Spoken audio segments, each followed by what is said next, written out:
A day in my life as a borikat nga nakakasawahin construction for today's video. So ngayong araw nga ay wala akong pasok at saka hindi pala nagbukas ngayon ng tindahan kaya stay at home lang mo. At saka by the way mga day, di ba wala akong trabaho ngayon. So maglalaban na lang tayo day kasi yung puti pala day, tatagip-tipin na yun day. Noong isang linggo pa yun, binagay ko lang sa may balde. So bago pala ako mag-umpisa maglaba mga day, lilinisan ko muna yung lagayan ng TV namin day kay sobra na day kadamot alikabok day.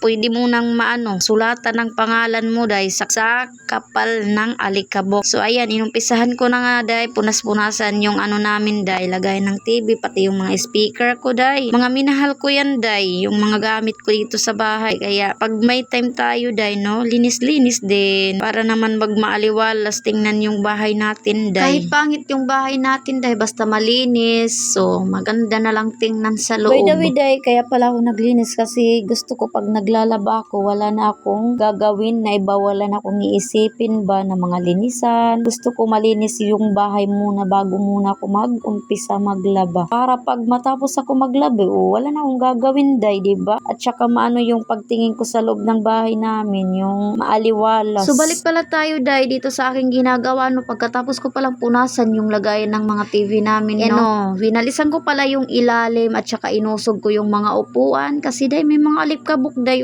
Kasi alam mo naman day pag nagwawalis yung mga anak or asawa ko dyan lang sa may dinadaanan day, hindi hindi ba yung pangalan ng sinusungkit yun ba yun, hindi ba pinapasok yung walis dun sa may ilalim ng upuan. Agoy, nahihirapan talaga ako day magtagalog day.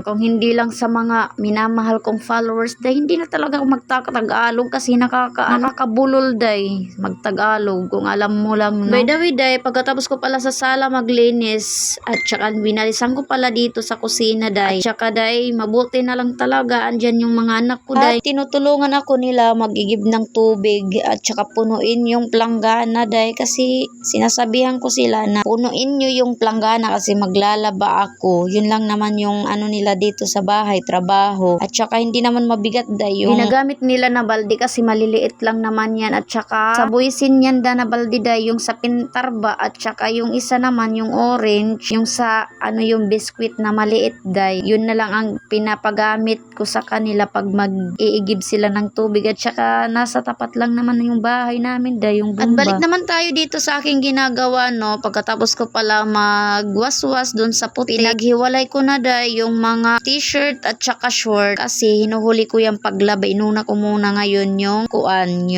puti na mga damit kasi day para sure na malabhan, inuna ko na. At saka yan na nga day, inumpisahan ko na talaga maglaba day kay gusto ko pag maglalaba talaga hindi natatayo-tayo, gusto ko tumayo. Tapos at saka fast forward, pagkatapos ko pala maglaba, binisita ko pala yung mga tanim ko dito sa may bakuran namin. At saka paano ba yung mga day, matatapos na pala yung video ko. See you to my next vlog. Kung nagustuhan mo naman yung video ko, please pindutin mo yung arrow sa baba.